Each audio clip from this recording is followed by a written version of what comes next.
Dobbiamo essere tutti molto grati alla società che ha fatto il massimo che si poteva fare, credo, in questo mercato di riparazione, e l'ha fatto seguendo una logica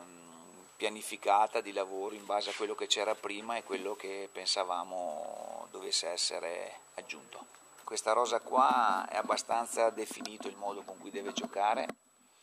I giocatori nuovi vanno messi dentro in un sistema di gioco che fanno da una vita, quindi non credo che ci siano grandi preoccupazioni sotto questo profilo. L'unica cosa che dobbiamo stare attenti è sicuramente, rispetto al passato, l'approccio della gara, la cattiveria agonistica subito che ci deve essere e che deve essere continua durante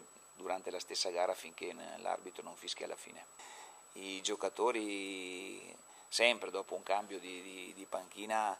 reagiscono bene in questo senso, perché tutti hanno voglia di mettersi in mostra, eccetera. Ma devo dire che, ribadisco, c'era cultura di lavoro, quindi questo fa onore sia alla società che all'allenatore che mi ha preceduto. Non c'è stata neanche tanta fatica a stimolarli, perché capisci che dentro questo gruppo c'è proprio questa cultura di lavoro. Purtroppo in campo si va in 11 e so che è dura magari in questi momenti qua non giocare, poter dare un contributo alla squadra, ma credo anche di avere un gruppo di bravi ragazzi che sanno che ora devono mettere da parte tutti interessi personali e cose individuali,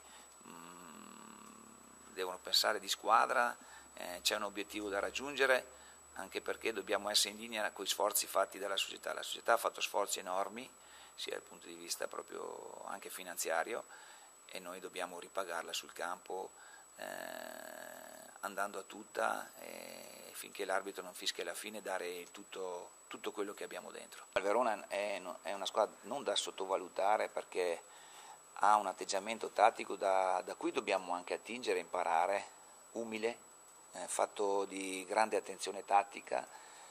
di contropiedi rapidi, veloci, perché ha nelle corde proprio questa caratteristica, e un punto di riferimento in avanti dove sa tenere bene la palla un grande giocatore come Toni e far salire e respirare la squadra. Questo è un po' in sintesi il Verona, e non credo che l'assenza di Giorginio sia così determinante per il lavoro che ha fatto anche Mandorlini, che è stato bravissimo nel corso di questi anni a dare un'impronta di gioco e anche carattere alla squadra.